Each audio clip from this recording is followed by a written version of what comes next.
In today's show, we look ahead at Monday's action in the NBA. Michael Bolton.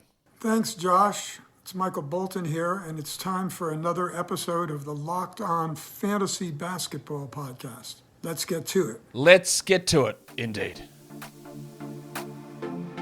You are Locked On Fantasy Basketball, your daily fantasy basketball podcast, part of the Locked On Podcast Network.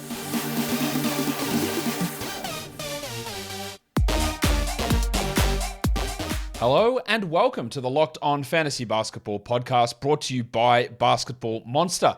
My name is Josh Lloyd and I am the lead fantasy analyst at basketballmonster.com, and you can find me on Twitter as always at redrock_bball, on TikTok at redrock_bball, and on Instagram at Locked On Fantasy Basketball. Today's episode is brought to you by PrizePicks.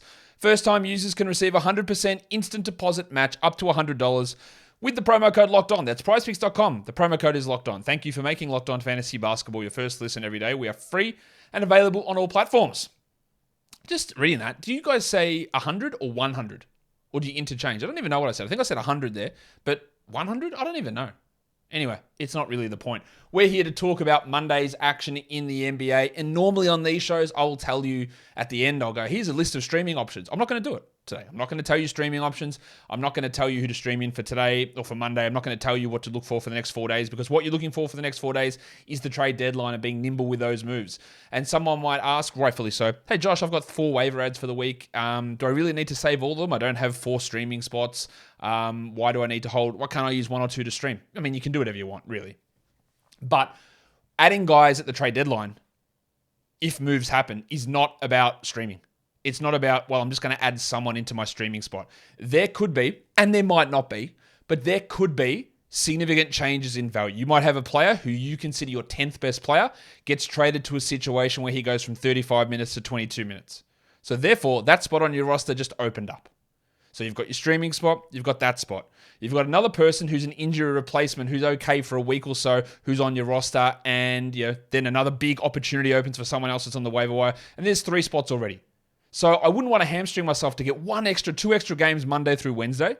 I wouldn't want to hamstring myself by using waiver ads for that. For what purpose? I'd rather take some hits early on in the week, understanding that sometimes you might be in a completely different situation where you are absolutely desperate and you just need to get every category in. But in the long run, this is not going to be a successful strategy. It might get you a win, it might get you into the playoffs, but you're better off, I think, the overall positive value move is to hold and then adjust when things happen.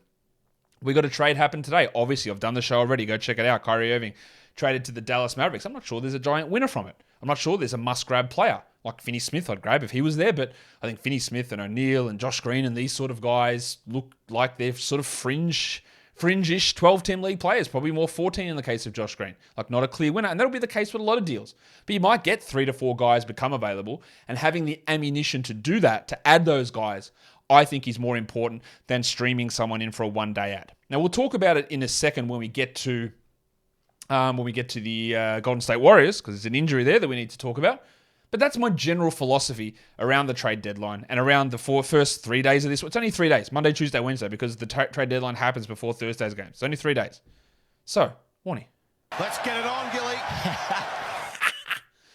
All right, the first game is the Celtics and the Pistons. Boston are 11-point favorites in this one. Marcus Smart will be out. Marvin Bagley will be out. And then Luke Cornett and Corey Joseph are both questionable. That doesn't really matter. What does matter is watching the situation in Boston with the front court. Al Horford has struggled again for the last week or 2. You know my stance on him in points leagues. He's not a must-roster player. In 10-team category leagues, I think he can do better, and his value is significantly higher in a roto league versus a head-to-head league with missed games, the lack of scoring, the low volume, when he's everything's tied into really blocks and percentages for Horford. I still think you do want to hold him in most 12-team category leagues, but I don't think that it's an absolute stone-cold have to do it under every situation. Rob Williams is starting to push up as well. His minutes are good. Still not at his same level as last season, but he's not that far away. He's not as far away as the people that roster him are feeling that he is. I think that's the best way to phrase that. I also want to watch on the Pistons, Killian Hayes, because I'll get the question, can I drop him? And the answer is you can do whatever you want. I still think that holding on to Killian Hayes to see what happens, do they trade? Look, Alec Burks is clearly not the answer. And part of the reason that Burks is starting over Hayes is not because of Burks, it's because of Jaden Ivey. I know that. It's still a ridiculously dumb move in my opinion, but that's what it's because of. So even if Burks gets traded, it doesn't mean that Hayes moves back to a 32-minute a night starting role. That is definitely true. But I've seen Killian Hayes play 32 minutes a night and be a pretty comfortable top 100 player. So I'd like to see what would happen if at the deadline, if Burks is traded, and what would come back and what are the options they would have before I just outright drop him 3 days to go before the deadline. It's trending in the wrong direction, no question about it. And I've got no problem with dropping Killian Hayes, but I just like to exercise these 3 days worth of patience. I also want to watch Al Stewart. Is that you, Mr. Stewart? Well, who the hell else do you think it'd be? Get in here, you pair of flaming galahs. I think what you have to look at with Dwayne Casey is, he's frustrating, obviously, but there's not going to be consistency with a lot of what he does. Like, Stewart went from playing 22 minutes to 37 minutes last game, from bench to starter. I still don't think that he's a must-grab player at all, but you can if you want to. But we've seen him starting basically all season, and I don't think anyone who had him on their roster go, man, it was so good having him. I loved having Isaiah Stewart as a starter. He was great. He was definitely a must-roster player because he wasn't. So him re-elevating back to the starting lineup shouldn't make you trip over your dick to go pick him up, to go, man, let's go Isaiah Stewart. It's all happening again. Not really. What it does frustrate us is sometimes with Bay's minutes or sometimes with Duran's minutes, and how Dwayne Casey screws it up, how he manages the rotation is going to be something we watch. But at the moment, Stewart is back starting. He put up pretty good numbers last game. We'll see what happens. Cavs Wizards. Next game, this is a back-to-back for Cleveland. I didn't put him here, but Rubio I expect to be out. It has been updated that Kyle Kuzma is out. So Kuzma's out. Beal is questionable. And LeVert is missing Sunday's game for Cleveland. So I'll put him questionable for Monday. So it is a back-to-back there for Cleveland. Again, Rubio likely out. We do want to watch Denny Avdia. I'll be pretty stunned if Avdia doesn't start. Although, they could just easily start Kispert. Now, if Beal is out, then Kispert and Avdia will start. And this does give Avdia that boost. We said that when they were healthy, Avdia probably was going to struggle. And we did see that. We saw him struggle. But if Kuzma's out and Beal's out, Avdia is going to have big opportunities. So he is a must-roster player. I also watched Dylan Wright, because the minutes are fine for Dylan. He's just doing nothing.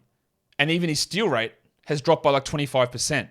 And we talk a lot about rankings of players and values of players, and I talk a lot about the rankings of players being so heavily influenced by a low-volume category like steals, and always being really cautious to understand what a ranking means and how a ranking is gotten there, what the ranking means, how the numbers influence that. And if it's influenced wholly and solely by one category that's a low-volume one like steals, be always skeptical and be making sure that you need steals, because the ranking, a top 90 player doesn't necessarily mean must-roster if it's coming from 3.1 steals and nothing else. And that's where Delon is. Because when you don't get steals, then you're the 200th best player.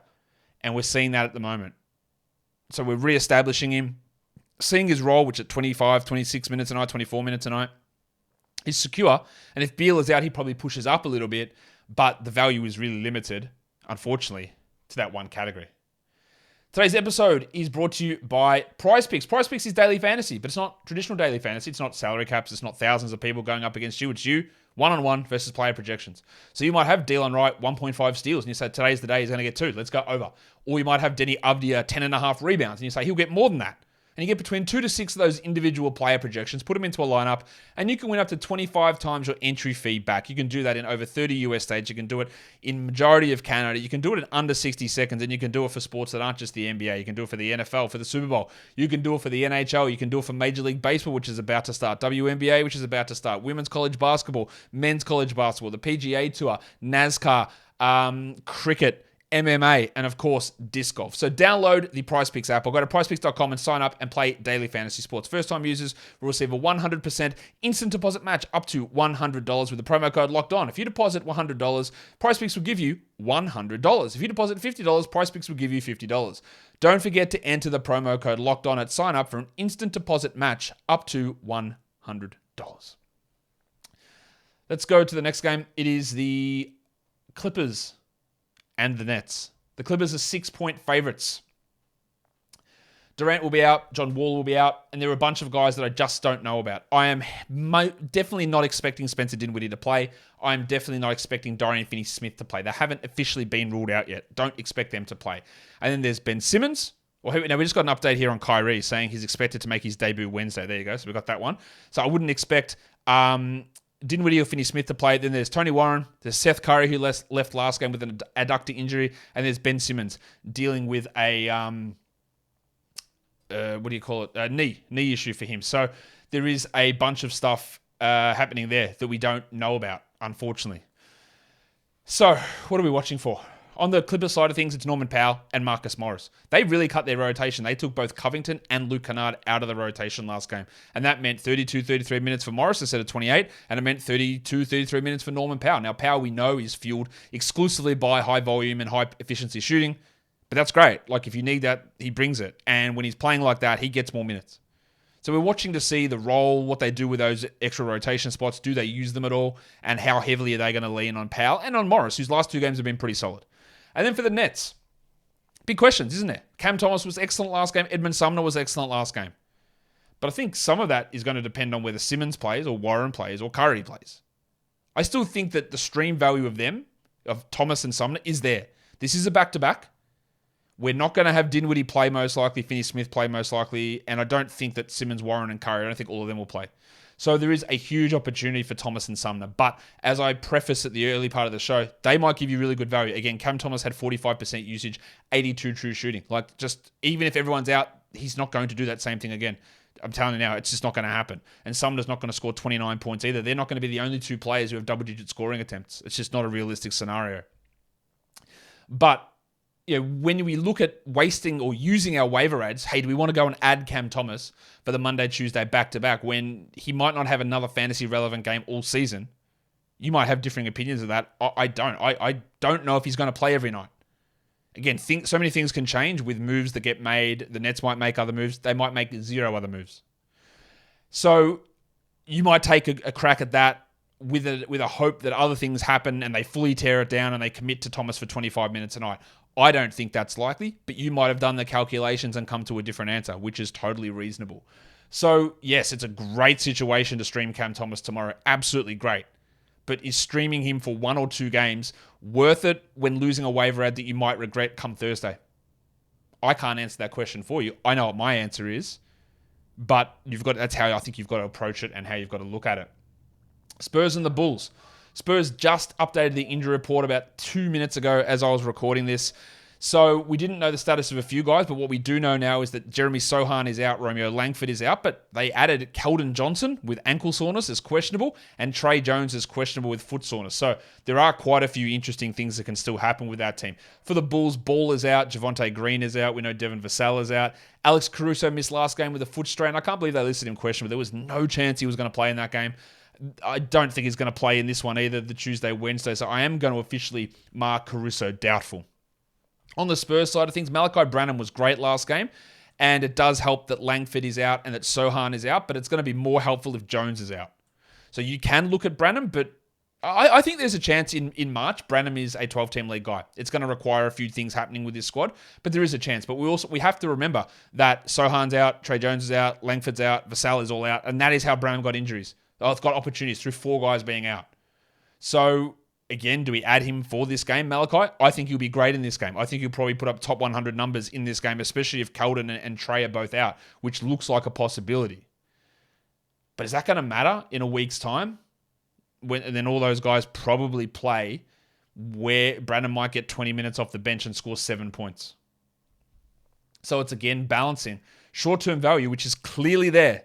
It's clearly there for Branham, and it might be monstrous, or it could be nothing. In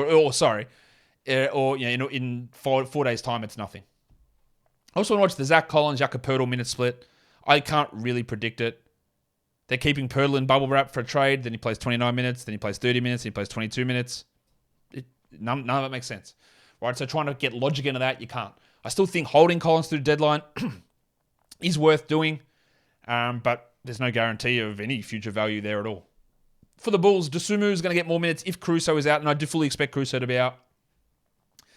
They have a Monday, Tuesday back-to-back, the Bulls, so even if Caruso plays, he's not going to play both of them. But Dosunmu is not worth wasting a waiver ad on. He's not that good. And Pat Williams is someone that if you've got on your roster, he's definitely a drop, but don't drop until there's a clear, longer-term winner from the deadline. Williams is just too back and forward, too up and down, too unreliable for me to look at as a guy we lock in as a 12-team league player. Today's episode is also brought to you by Built Bar, the best tasting protein bar ever. If you're looking for a delicious treat, you found it. It's Built Bar. We love getting protein into our bodies. It's great after a workout, after whatever it is we're doing, weights, bike riding, running, getting protein in is important. But most times protein bars taste like crap. Or if you feel like you want like a sugar-laden treat just to make you feel that nice, beautiful taste, and you have it and you go, oh man, look at all those calories. Built Bar covers both. It's high in protein, but it's low in calories. It's low in fat. It's low in sugar, but it is high in absolute deliciousness because they're covered in 100% real chocolate. And now, instead of ordering from Built.com, you can just walk straight into Walmart, get a 4-bar box of coconut puffs, of cookies and cream and double chocolate. Or you can get a 13-bar box in either the churro flavor or the brownie batter flavor straight from Sam's Club. So go to Built.com, find your Built Bars, or walk straight into a Walmart or into a Sam's Club and get yourself your Built Bars. Built Bar is built different. Kings Rockets. Back-to-back for Sacramento. We don't know whether De'Aaron Fox is going to play. Fox is out again on Sunday, so he's got to be in doubt here on the road against Houston. I'd be pretty surprised if he played. Kevin Porter is likely going to be out as well for Houston. I don't really see any scenario where he plays. On the Rockets, we're always wanting to watch Tari preseason. Again, there's so much context that's important with him because you can look at last game and saw he have 25 minutes.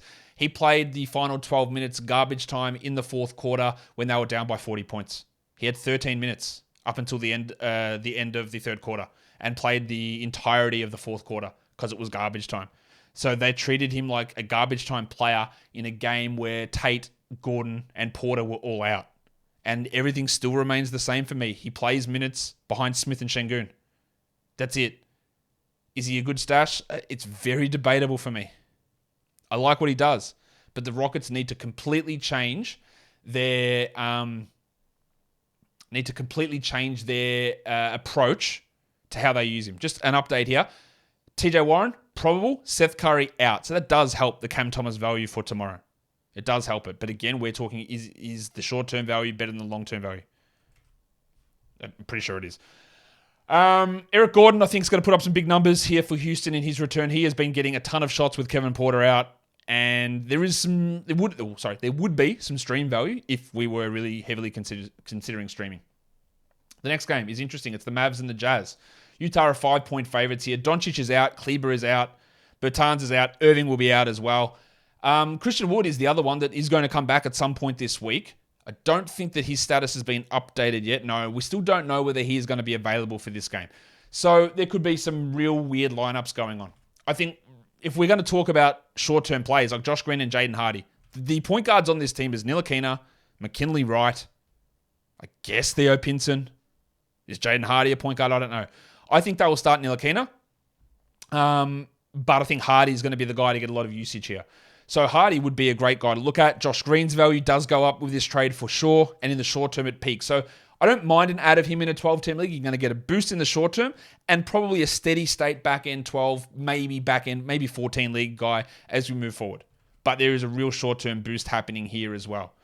But there's so much has got to change here. You've got Irving, Doncic, and Wood, the three biggest usage players on this team, likely not in this game.